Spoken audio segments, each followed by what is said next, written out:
We're going to go through each of them. First, Mellie's demand for a speedy trial. Second, the government's request to get DNA oral swabs from Mellie to compare to evidence at the scene. And third, the government's request to take the physical measurements, Mellie's height, weight, the length of his limbs, so that they could use that in part of recreating the crime scene. First issue was Mellie's demand for a speedy trial. The lawyer for Mellie informed the judge that he's spoken to the government and that they are ready to go to trial in March. The judge said, okay, trial is set for March 7th. So we'll see if that date changes. But as of now, YNW Mellie is set to go to trial on double murder charges on March 7th of next year. And this is the most fixed, real trial date that we have seen in this case thus far.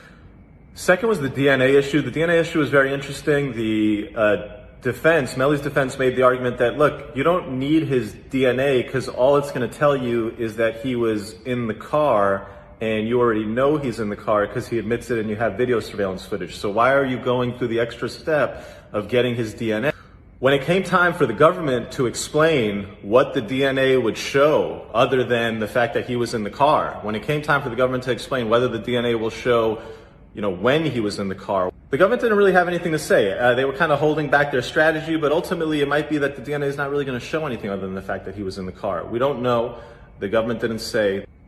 Ultimately, it's not clear what the DNA would show beyond the fact that he was in the car at some point. It's not clear if it would show when he was in the car. It's not clear if it would show where in the car. The judge did not issue a ruling. Instead, he said, I need some time to think about it. I'll get back to you in a few days. Expect a ruling on that in a few days. Finally, on the issue of his measurements, the defense objected and said that, essentially under the law, you have a right to remain silent. Under the Florida rules of evidence, you cannot take somebody's physical measurements to recreate the crime scene. The prosecution argued that's not true. We can't take a picture of them. We can't take a video of them and insert it into a model. Like if we were recreating the crime scene and showing it to the jury and we have a 3D model of what happened, we wouldn't be able to use his face and we wouldn't be able to use his picture or his video within that model. But, however, we can go ahead and take his measurements and make dummies without his face and just use dummies that are his exact measurement.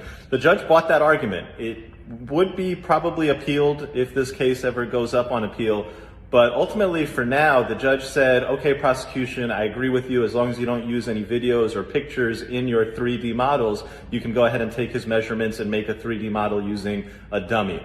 We'll see where this goes.